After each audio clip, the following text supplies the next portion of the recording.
E vamos subir professor Lênio Streck. Muito bem-vindo, tudo bem? Opa, bom dia, Renato, bom dia, Felipe, bom dia, Dri. Bom dia e feliz ano novo. Feliz ano novo para o amigo. Feliz Páscoa para todos, ele ressuscitará. Antes da Páscoa tem a festa do Momo, né? Tem o carnaval. Exatamente. Só depois de 40 dias que ele ressuscitará, professor. Bom, e nesses 40 dias não dá para beber nada disso, então... Dizem isso, né? Dizem. Vamos nos purificar, né? Sem dúvida nenhuma. Eu acredito na quarentena de Renato. O uísque só acima de 18 anos, extremamente purificado. Aí sim. Claro, sem dúvida. Esse daí está santificado, então pode, né, professor? Né, Lênio? Mas vamos lá, o Lênio, 2 anos de 8 de janeiro, amanhã. Queria a sua análise sobre isso, 2 anos que se passaram. Então, vamos lá. Eu construí uma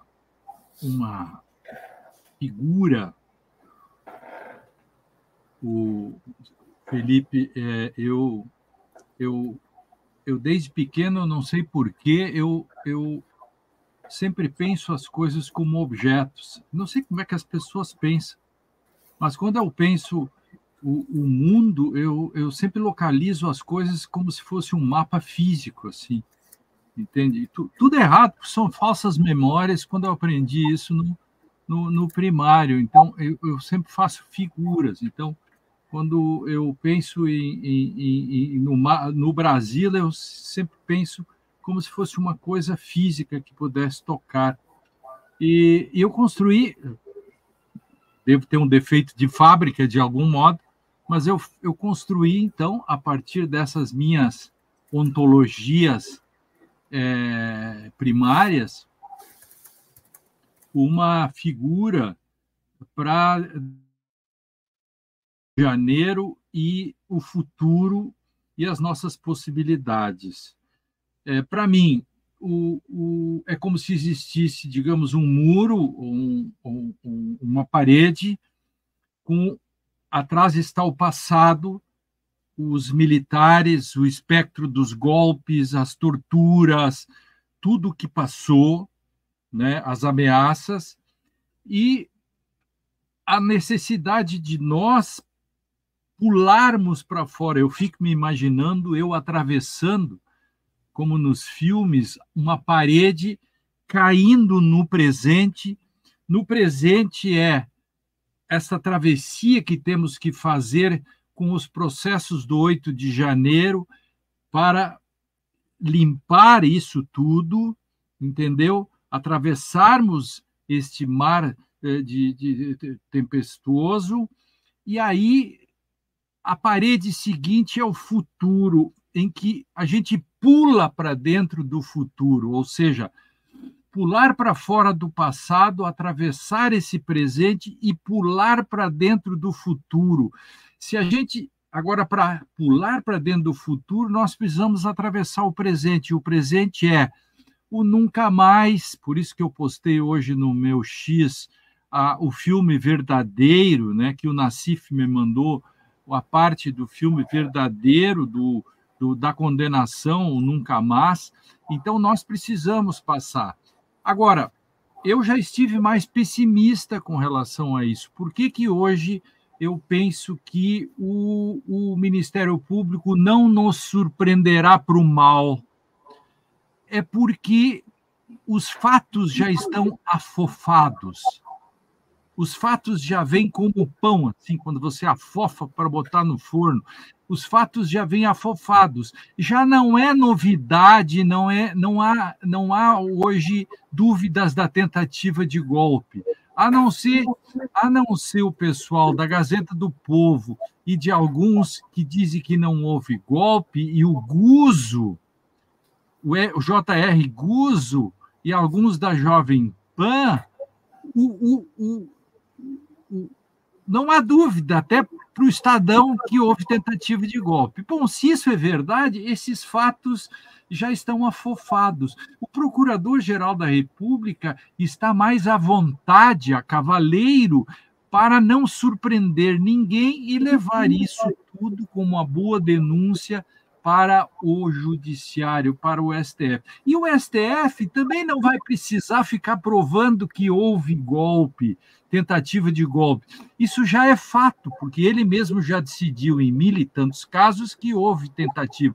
Agora são só questões secundárias para saber o que cada um dos protagonistas fez no golpe.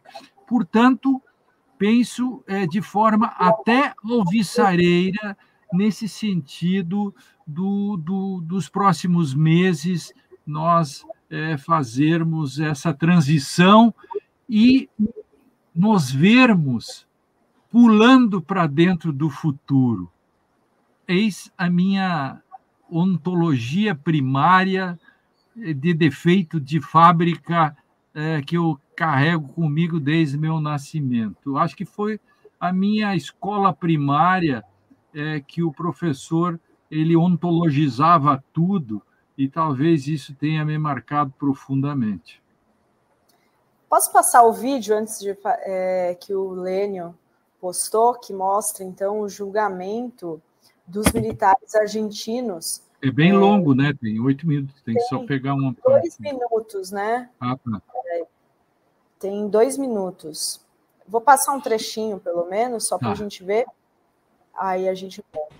Por estas consideraciones, acuso a los aquí procesados por los delitos que han sido objeto de calificación y solicito que al fallar en definitiva se los condene a las siguientes penas.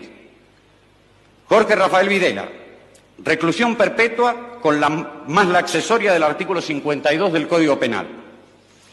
Emilio Eduardo Macera, reclusión perpetua con más la accesoria del artículo 52 del Código Penal. Orlando Ramón Agosti, reclusión perpetua con más la accesoria del artículo 52 del Código Penal. Roberto Eduardo Viola, reclusión perpetua. Armando Lambruschini, reclusión perpetua. Leopoldo Fortunato Galtieri, 15 años de prisión. Omar Rubén Grafiña, 15 años de prisión. Jorge Isaac Anaya, 12 años de prisión. Basilio Lamidoso, 10 años de prisión. Para todos con accesorias legales y costas. Señores jueces, quiero renunciar Aí, né, você vê aí os militares sendo condenados, o que não aconteceu no Brasil, né? E a gente tem aí os militares que foram responsáveis pelo assassinato do Rubens Paiva, tem uma matéria hoje na Fórum, continuam recebendo aposentadoria e tem 2 que já morreram que o Estado, o governo, paga 80 mil em pensões para familiares. E aí, né? Não... Agora, isso não impediu que a Argentina tivesse o Milei, né? É uma dicotomia, né, Lênio? Mas é uma contingência. É uma contingência também dos fracassos. Que você pode criar um monstro, você pode atravessar algo e depois, por incompetências e outras coisas, você pode criar um backlash. Depende. Você pode dar um grande salto e depois você mesmo, por questões internas, por várias razões, você alimentar o monstro e o monstro voltar com mais força. Nós nunca estaremos livres disso depois que nós construímos o imaginário Lava-Jato e o bolsonarismo. O bolsonarismo é maior que Bolsonaro. Ele é um estado de espírito, uma ideia, uma ideologia. O lavajatismo também. A extrema-direita brasileira não morre. Você pode derrotá-la e domesticá-la, que é assim. A modernidade não terminou com a maldade. O homem é um lobo do homem e continua. O que a modernidade fez, Felipe? A modernidade criou o Estado para interditar. A psicanálise tem o superego, e assim que é. Nós temos que ter um Estado funcionando com instituições, por isso que nós temos que fazer esse processo e dar o salto para dentro do futuro para institucionalizar a paz, né? Agora, você acha, Lênio, que neste ano, em 2025, a gente vai ter, pelo menos os militares, a gente vai ter no Supremo Tribunal Federal uma sessão onde a gente vai ver ali a leitura das sentenças, porque estão falando aí que Bolsonaro, Braga Neto, né, pela dosimetria da pena, pegariam podem chegar a pegar 28 anos de prisão. Você acha que a gente vai ver um general 4 estrelas como Braga Neto sendo condenado aí a mais de 20 anos? Olha, nós temos que ver. Veja, é uma obrigação do judiciário prestar contas disso para a nação. E o Ministério Público. Então, eu não acredito em 28 anos, tá? A pena que eu acho que é entre 17 e 20 anos. Não vai passar disso. Agora, o modo como isso será feito, né? O Supremo Tribunal carrega a história nas costas nisso e o Procurador-Geral da República carrega a história recente do Brasil nas suas costas. Cada passo é o peso da história. Quer dizer, quais são os efeitos, né? Acho que cada um dos ministros supremos e o próprio procurador-geral tem que se perguntar, tem uma palavra em alemão que parece um palavrão, mas se diz assim, Wirkungsgeschichtliches Bewusstsein, que significa os efeitos, a eficácia que os efeitos da história têm sobre nós. Quer dizer, quando nós fazemos algo, nós carregamos a história. Se nós temos consciência do nosso passo histórico, a eficácia da história, Geschichte, né? Se nós temos condições, e se as autoridades terão, eu acredito que as autoridades terão, não porque elas queiram até, elas são empurradas pela história. Eu sou um otimista? Talvez, mas é que eu penso isso como fator de sobrevivência do Brasil. Entende? Não é porque eu quero, não é porque as pessoas torcem, é porque há um conjunto de questões que apontam para uma necessidade histórica. É só isso. Digo isso um dia antes do aniversário da tentativa de golpe, né? Sem dúvida. Vai o Felipe. Felipe, fica à vontade. Ô, Lênio, ainda há pouco eu estava falando sobre esse aniversário que você mencionou, o 8 de janeiro, a importância que a gente tem de lembrar isso, a importância que é até um clichê, né? Lembrar para não repetir uma frase que a gente repete sempre, é um clichê, mas eu estava repetindo algo que eu sempre repito aqui, que a gente estava vendo um discurso do Rubens Paiva, onde ele usava a palavra revolução, e eu lembrei ao Renato e ao Adrigo uma coisa que eu sempre digo aqui, que nessa guerra semiótica da extrema-direita, eles conseguiram sequestrar diversos significados. O significado de revolução, o significado de guerra cultural, eles inventaram neologismos como esquerdopata, não tem direito pata. E hoje a gente teria muita dificuldade para alguém falar que é preciso uma revolução no Brasil. Não é uma revolução no sentido de implantar a ditadura do proletariado, mas uma revolução já seria taxar os mais ricos, como que é o governo Lula, por exemplo, é uma revolução tributária, mas usar as palavras se tornou mais difícil, porque os significados foram sequestrados. Isso no direito acontece também, você como jurista percebe que é cada vez mais difícil utilizar as palavras com o seu significado original, ontológico, para usar o termo que você gosta. Tem um professor meu que criou o termo, que é um verbete de um dicionário de senso... Eu tenho um dicionário Senso em Comum, que é da editora Dialética, um dicionário Senso em Comum, e ali dentro eu crio esses neologismos, e um deles é para o direito, né, que é anemia significativa.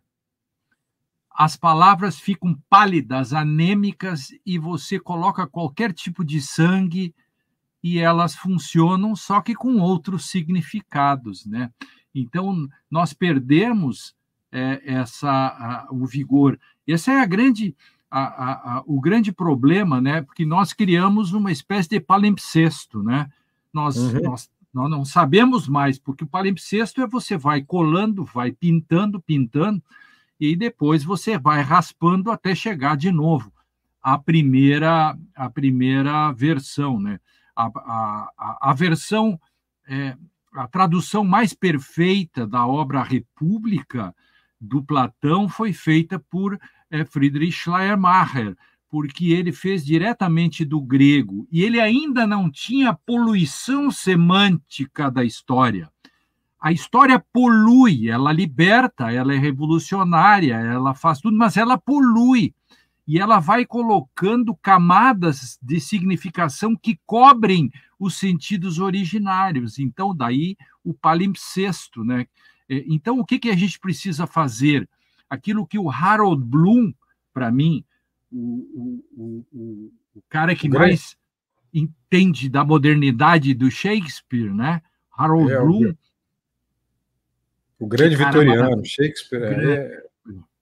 Ele diz assim, e o meu professor Ernildo Stein também diz isso, para mim, hoje é o maior filósofo brasileiro. Ele diz: precisamos fazer desleituras. Então, nós precisamos desler os conceitos para que possamos lê-los de novo. Desler para ler. E possamos nos guiar, né, com esses sentidos que as palavras têm. Veja o grande trabalho que nós temos cotidianamente.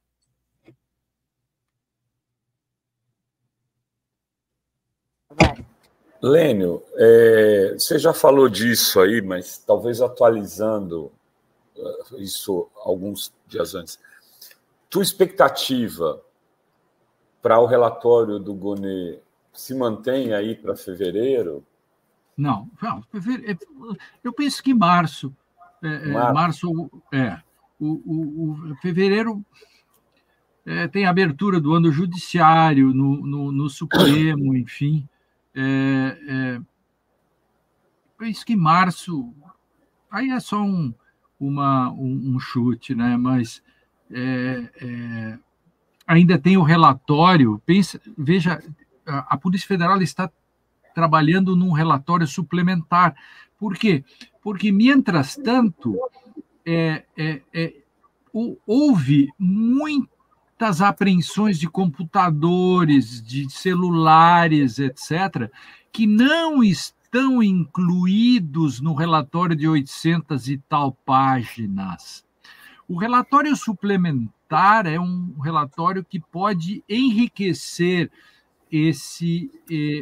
a denúncia, né, do Gonê. E nós estamos em janeiro, então esse relatório ainda não chegou, o relatório suplementar. Eu diria que depois que o relatório suplementar chegar, 40, 45 dias é um espaço necessário para que este que vem ainda se agregue ao que já há, para se construir, né? Porque tem uma série de coisas que ainda não ficaram, que só vamos saber quando o Gonê disser que tudo vai ser uma denúncia só, ou vai haver uma denúncia setorizada, né, por protagonistas, por fatos, etc. Entende? Então, isso ainda, eu tenho mesmo dúvidas, né, de como isso será feito. Isso é um grande desafio para o procurador-geral. Ele pega tudo isso e veja, pequenos detalhes, assim, que o diabo mora nos detalhes. Vocês se deram conta que essa é a questão também, que cada réu tem direito a 8 testemunhas. Se você tem um processo com 25 réus, multiplica 25 por 8, mais as testemunhas de acusação. Essas pessoas têm que ser ouvidas, tem advogado cada um, enfim. Então,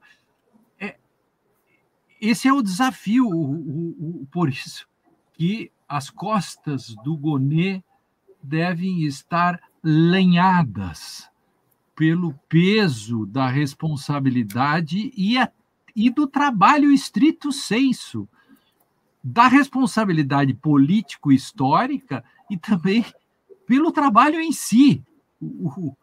Como instrumentalizar esse trabalho, sabe?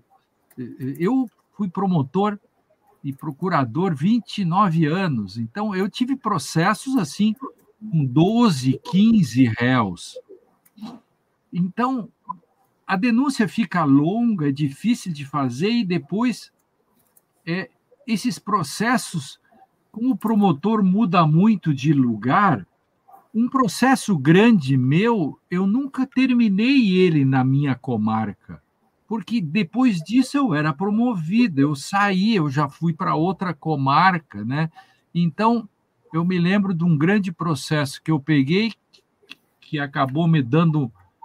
Eu carrego comigo uma fibrilação atrial, que hoje está sob controle, que já teve intervenção de Nossa Senhora de Lourdes e dos médicos e dos remédios hoje. Eu não sei qual que me ajudou mais, né? Mas tive de crenças e tudo, porque eu, desde 1990, eu tive uma fibrilação atrial provocada por excesso de cigarro e café preto e estresse, porque eu peguei um processo muito grande e trabalhava dia e noite, porque eu era sozinho como promotor para 4 juízes. E eu fazia tudo isso e eu achava que era o Superman e acabei no hospital. E saindo, porque entrei de licença saúde, eu fui para o estaleiro, fui fazer todos os exames, tive que... Enfim, e carrego comigo essa sequela até hoje, que era um processo muito grande, de 18 réus. Imagina, o réu principal tinha uma sonegação de tributos que correspondia a 48 Monza Zero Classic à época. Foi o cálculo que eu botei na denúncia para que o juiz se desse conta do tamanho do rombo dos cofres públicos. E isso me abalou profundamente. Eu quero dizer assim, como é difícil fazer essas coisas para as pessoas entenderem a dimensão quando os processos são complexos. Eu saí de lá e esse processo, 7 anos depois, não tinha terminado, Renato. Olha só, né? Ou seja, a gente tem que tomar cuidado para não ir com muita sede ao pote, né? Isto, exatamente. Eu sempre pondero isso aqui, tem o pessoal que fica brincando com esperando Godot, né? Esperando Gonê, mas quando a gente ouve pessoas com a experiência do Lênio, a gente percebe que as coisas o buraco é um pouco mais embaixo.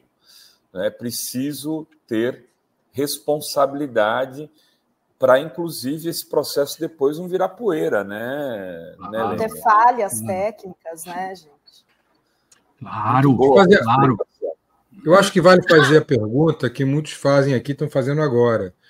O Bolsonaro completando 70 anos, isso não tem atenuante na pena, Lênio? Muito pouquinho, porque isto é uma parte... diminui muito pouco. A única vantagem para quem tem mais de 70 anos e é réu é que a prescrição conta pela metade. Mas como não há risco de prescrição nisso, essa parte tira fora. Então, por exemplo, uma pena por isso que eu já calculo assim, a pena de 17, 18, 19, que em vez de 18, ela vira 16, 16,5. Há uma diminuição pequena. Lênio, muita gente também tem alguns advogados que são críticos a essa questão de ter transmissão ao vivo do julgamento, de, né, tudo ser transmitido ao vivo. Na sua opinião, os julgamentos como esse devem ter transmissão ao vivo ou eles devem ser fechados? Não, tem que accountability, né? A Folha de São Paulo perguntou outro dia: você é a favor ou contra que a TV Justiça transmita? Alguém disse que não, eu me escalei para o sim e falei exatamente da questão. Veja, eu fui um dos primeiros, como promotor de justiça, no Rio Grande do Sul, a introduzir a transmissão do júri pelo rádio. Você imagina, 1987, a Adri não era nascida, e eu estava na tribuna do município de Itaqui, onde só pegava televisão de São José do Rio Preto por uma antena que um fazendeiro colocou e que a cidade se aproveitava porque não pegava a Rede Globo e tal. Veja como nós ficamos inteligentes, né? Não pegava a Globo e outros. Entende a ironia? E pegava só as rádios argentinas, né? As correntinas, porque Itaqui fica na fronteira com Alvear, na Argentina, província de Corrientes, e lá, então, na Rádio Cruzeiro do Sul, eu era comentarista da rádio também, porque eu sou de rádio desde 1979, eu faço rádio. Eu tinha o programa O Comentário de Lênio Streck na Rádio Rio Pardo, onde eu sou cidadão rio-pardense com muita honra, onde eu trabalhei na Caixa Econômica Federal e lá em Itaqui. Então, nós introduzimos a transmissão dos júris pela rádio. Depois, em Panambi, que eu também estive, em Restinga Seca, o primeiro júri a ser transmitido em Restinga Seca, pela rádio de Restinga Seca, foi um júri de um sujeito que matou alguém numa plantação de melancias, e lá estava eu na tribuna. Então, eu sou a favor de que a imprensa divulgue tudo isso. E, claro, que os juízes, quando estão votando, não precisam ler todo o seu voto. Eles podem resumir em 3 minutos e deixar o voto à disposição em papel ou na internet para que outros possam examinar. Você não quer ficar, como hoje a gente vê no Supremo, um ministro votando 3 horas, lendo para a gente. Penso que aí, isso eu escrevi no meu artigo, o Supremo pode nos poupar disso. Há modos de fazer isso de uma forma mais resumida, mas eu sou a favor, porque quanto mais transparência, mais controle. Tem uma ouvinte sua no rádio, olha aí, a Terezinha Marques. Aprendi muito com os comentários do Lênio no rádio, olha aí. Gente que te acompanha do rádio para a TV Fórum, aqui para os canais da mídia progressista. Eu já tive na Rádio Cruzeiro, na Rádio Panambi, na Rádio de Restinga Seca, na Rádio Pampa, na Rádio Guaíba, entendeu? Atualmente eu faço assim, o que eu faço é TV com vocês, o DCM aqui, é isso que eu estou fazendo, que eu estou afastado da TV, que eu fazia muito TV, mas aí um programa que eu participava ficou excessivamente bolsonarista e eu fiquei sozinho, cercado de bolsonaristas de extrema-direita, que eles conseguiram que eu me afastasse, né? Eu perdi essa. Eu sei como você se sente. O Felipe era Felipe. da Jovem Pan para a TV Fórum. Eu fiquei 1 ano na Jovem Pan, Lênio, 1 ano. E a gente tinha um programa que chamava 3 em 1, é literalmente isso, 3 contra 1. Continua hoje, 3 e 1 existe, né?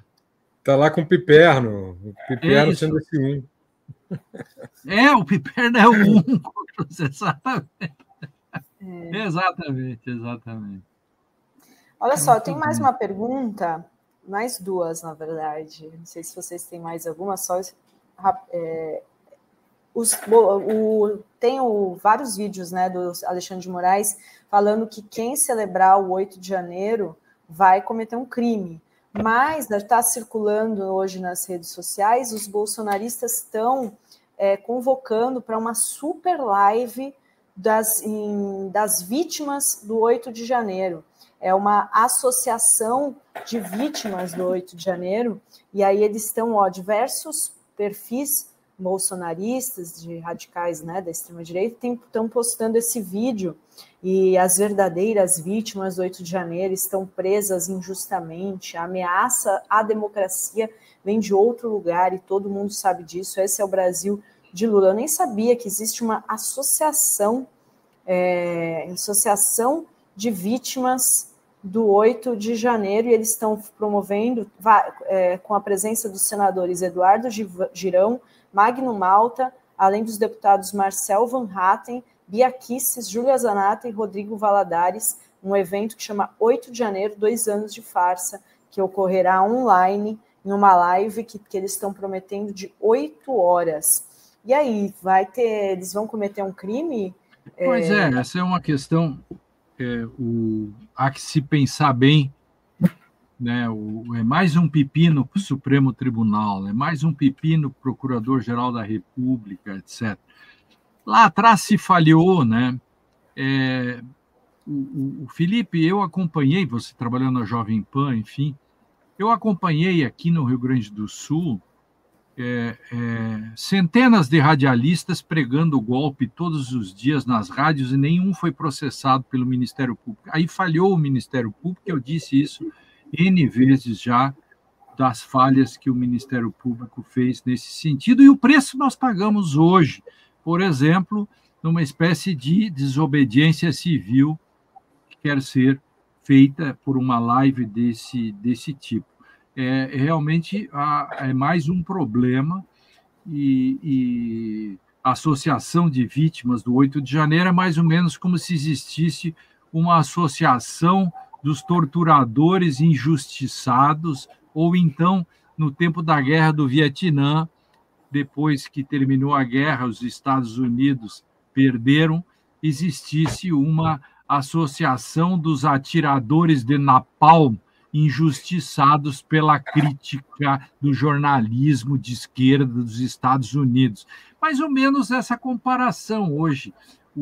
A Associação das Vítimas do 8 de janeiro é como dos atiradores de napalm, que se sentem injustiçados pela crítica da imprensa. Essa é uma questão, vamos ver como vai ser o comportamento da grande mídia com relação a tudo isso. Acho que no dia 9 a gente já vai ter, digamos, um quadro melhor sobre isso. E outra questão que eu queria fazer, não sei se vocês têm alguma, é sobre a fala do prefeito de Porto Alegre, o Lênio, que está em Porto Alegre, que teve muita repercussão, ele dizendo que os políticos têm o direito de defender a ditadura.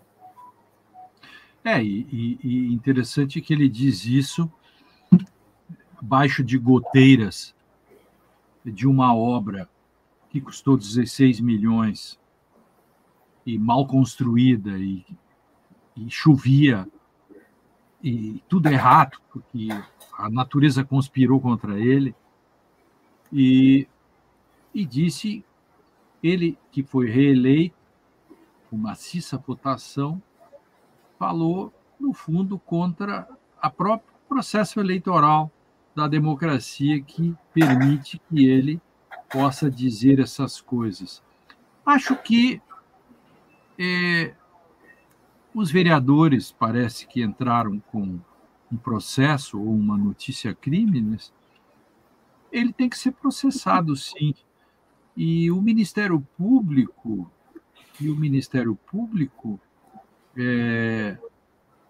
não deve fechar os olhos a isso. O Ministério Público se omite em muita coisa, sabe?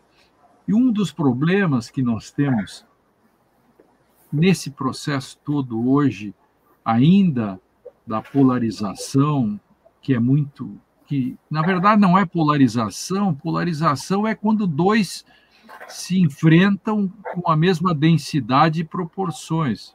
Não há polarização, a extrema-direita que acha que, tentando dar o golpe, ela pode se considerar vítima do sistema que tenta processar alguém que apenas tentou dar um golpe, tinha um plano de matar o presidente da República, o ministro do Supremo e o vice-presidente, afinal, isso tudo está no plano da democracia.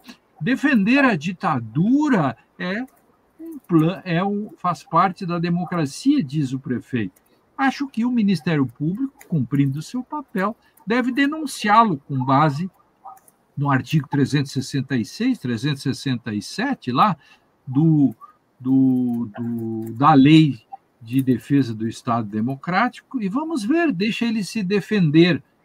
Agora, se o Ministério Público simplesmente arquivar isso, nós estaremos fazendo os erros que nós sempre estamos fazendo, como, por exemplo, enquanto as pessoas estavam na frente dos quartéis pedindo intervenção militar, que já era crime, as pessoas nas rádios incentivando, rádio e TV também, nenhuma dessas pessoas foi processada. Isso foi um erro. E, assim como foi um erro o Supremo Tribunal ter considerado constitucional a lei da anistia porque perdoou os torturadores. Resultado disso, para fechar, como nós começamos com isso, a gente fecha com isso, né? Que é a questão do próprio responsável pela morte do Rubens Paiva. Hoje recebe 35 mil e, quando morrer a sua filha ou seus parentes, receberão eternamente, né, como os soldados da borracha, que recebem até hoje, acho, ou tem gente ainda recebendo da Guerra do Paraguai. Não sei se vocês sabem, mas tem gente da Guerra do Paraguai, pelo menos até um tempo atrás. Eu paguei, na boca do caixa, muita pensão ainda do tempo da Guerra do Paraguai, porque eu fui funcionário da Caixa Federal. Então, eu sou testemunha, eu paguei soldados da borracha e Guerra do Paraguai. Então, não duvido que ainda haja gente da Guerra do Paraguai. E a gente está vendo que a moça, a senhora que outro dia botou flores quando o Lula estava na sua casa em São Paulo, e ela cometeu crime de racismo, inclusive, ela recebe 14, 15 mil por mês e o sistema aceita tudo isso por uma construção histórica que hoje parece que não tem mais como reverter, né? Está consolidado. Lênio, só uma pergunta a mais. O que você achou da ação do Flávio Dino, né, em relação à questão das emendas? Eu sou suspeito, né, porque eu sou parecerista nesse processo. O grande advogado Valfrido Vardi, né, com o escritório, o Pedro Serrano também fez parte. O Pedro, acho que foi, inclusive, fazer sustentação oral no Supremo nessa ação, ganhou-se a liminar. Eu sou parecerista, né, a pedido do Valfrido. Eu fiz parecer, que vai estar agora, daqui uns dias, estará à disposição de toda a comunidade brasileira. Então, o Dino deu a liminar, depois teve uma série de questões, agora mesmo teve outra intervenção, porque o próprio Vardi pediu, acho que o governo mesmo não cumpriu direito a decisão do Dino, mas frigindo os ovos, né, resumindo, o Dino fez uma decisão absolutamente republicana e o Dino trouxe de volta, e eu analiso tudo isso no meu longo parecer sobre isso, né? Eu mostro que o regime presidencialista estava sendo absolutamente conspurcado, né? Absolutamente liquidado por uma fagocitação, com uma fagocitose que o parlamento estava fazendo sobre o orçamento. A ação do PSOL pela mão do Valfrido, modestamente auxiliado por este advogado aqui, parecerista, trouxe de volta a ideia de que o regime presidencialista é um regime pelo qual o presidente eleito que diz quais são as políticas públicas. O parlamento tem a sua função de fiscalização, mas não governa, porque este não é o regime parlamentarista. Foi o que está, é isto que está na decisão, para mim, ruptural, ela quebra paradigmas, que é a decisão do ministro Flávio Dino. É isso. Muito bem, muito obrigado. Tem só a Goleadores Futebol Society. Professor, a história do filme está encerrada ou caberia ainda aos filhos da vítima de tortura requerer indenização milionária, não do Estado, mas sim dos executores e mandantes que receberam milhões do Estado após o crime? Olha, essa é uma questão que tem que testar o sistema, né? Penso que aí existe a defensoria e etc., que pode demandar sem custas, né? Porque o grande problema hoje, quando você vai fazer uma demanda, é você levar um backlist das custas e do processo se você perder, né? Mas a defensoria é um órgão público que, uma vez procurado, talvez pudesse abraçar uma causa dessas, considerando, por exemplo, que alguns dos protagonistas estão vivos, recebem do Estado, e as suas vítimas comprovadamente foram mortas. Existe aí uma relação de causa e efeito. A questão é o problema da prescrição, né? Enfim, mas são desafios jurídicos que eu acho que as pessoas podem testar.